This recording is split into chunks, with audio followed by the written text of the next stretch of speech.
প্ৰথমবাৰৰ বাবে অসমৰ সুসন্তান লোকপ্ৰিয় গোপীনাথ বৰদলৈক ভাৰত ৰত্ন উপাধিৰে অলংকৃত কৰা হৈছে।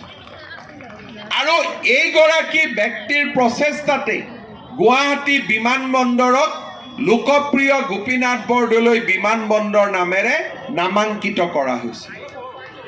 আমাৰ ৰাজ্যখনৰ জনজীৱনলৈ ইমান ডাঙৰ বৰঙণি, এই বৰঙণি আগত কোনো প্ৰধানমন্ত্ৰী আগবঢ়োৱা নাছিল।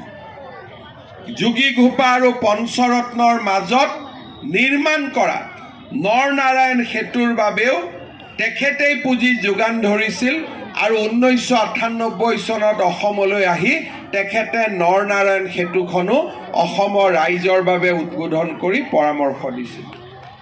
অসম চিকিৎসা মহাবিদ্যালয়ৰ বাবে সেই সময়তে তেখেতে 100 কোটি টকা মুকলি কৰি দিছিল। সেই সময়ত 100 কোটি টকা চিন্তা কৰা এক আকাশত ক'ব গ'লে ঘৰ বনোৱাৰ দৰে এক স্বপ্ন আছিলে।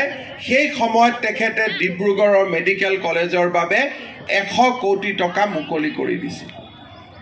আৰু গোপীনাথ বৰদলৈক ভাৰত ৰত্ন দিয়াৰ পিছত, বাজপেয়ী ডাঙৰীয়াই ভাৰত ৰত্ন দিয়াৰ পিছত নৰেন্দ্ৰ মোদীলৈ আৰু কোনো অসমীয়াই ভাৰত ৰত্ন পোৱা নাছিল। দ্বিতীয়টো ভাৰত ৰত্ন নৰেন্দ্ৰ মোদী ডাঙৰীয়াই ভূপেন হাজৰিকাক অৰ্পণ কৰিলে। আজি যদি আমি চাবলৈ যাওঁ, আমাৰ জাতিটোক কোনোবাই যদি গৌৰৱান্বিত কৰিছে, আমাৰ জাতিটোক যদি কোনোবাই উৎকৰ্ষতাৰ এক নতুন পৰ্যায়লৈ লৈ যাব খুজিছে, সেয়া আছিলে প্ৰধানমন্ত্ৰী অটল বিহাৰী বাজপেয়ী আৰু প্ৰধানমন্ত্ৰী নৰেন্দ্ৰ মোদী ডাঙৰীয়া।